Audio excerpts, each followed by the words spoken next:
Guhagar police स्थानकाबाहेर अडूर बौद्ध ग्रामस्थांचे उपोषण। वंचितचे जिल्हा अध्यक्ष अण्णा जाधव यांची उपोषण स्थळी भेट।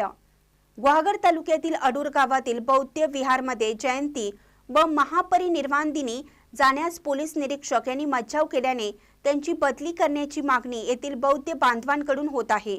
या मागणीसाठी बौद्ध ग्रामस्थ गेली 2 दिवसापासून गुहागर पोलीस ठाण्याबाहेर ठिय्या मांडून उपोषणाला बसले आहेत। या उपोषणाला सोमवारी 27 जानेवारी रोजी वंचित बहुजन आघाडीचे उत्तर जिल्हा अध्यक्ष अण्णा जाधव यांनी भेट घेऊन उपोषणकर्त्यांच्या भावना जाणून घेत जाहीर पाठिंबा दिल्याचं पत्र दिलं। यावेळी जिल्हाध्यक्ष अण्णा जाधव यांच्या समोर उपोषणकर्त्यांनी घडलेला सर्व प्रकार कथन केला। ग्रामस्थांची भावना समजून घेतल्यानंतर त्यांनी केलेल्या मागणी संदर्भात अण्णा जाधव यांनी उपविभागीय पोलीस अधिकारी राजेंद्र कुमार राजमाने यांच्याशी उपोषण स्थळावरून थेट संपर्क साधून चर्चा केली। त्यानंतर गुहागर तहसीलदार यांची देखील भेट घेत ग्रामस्थांचे म्हणणे आपल्या चर्चेतून मांडून यावर तोडगा काढण्याचा प्रयत्न करावा असे सांगितले। दरम्यान पोलीस ठाण्यात दाखल झालेले चिपळूण उपविभागीय पोलीस अधिकारी राजेंद्र कुमार राजमाने यांच्याशी संवाद साधला।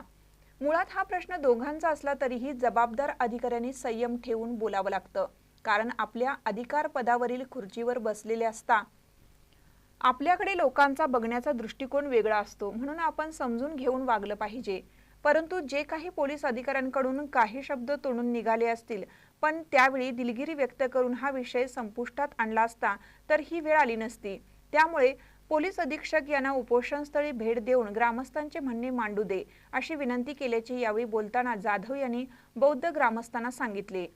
यावेळी वंचित बहुजन आघाडीचे बौद्ध ग्रामस्थांनी छेडलेल्या उपोषणाला वंचित बहुजन आघाडी रत्नागिरी उत्तर जिल्ह्याच्या वतीने जाहीर पाठिंब्याचं पत्र दिलं आहे। यावेळी संतोष पवार, विनोद पवार, सुदेश कांबळे, शरद जाधव, संदेश मोहिते, नारायण मोहिते आदी कार्यकर्ते उपस्थित होते। महानकर न्यूजसाठी विनोद चव्हाण, गुहागर। ताज्या बातम्यांसाठी महानकरेला सबस्क्राइब करा आणि बेल आयकॉनला क्लिक करा।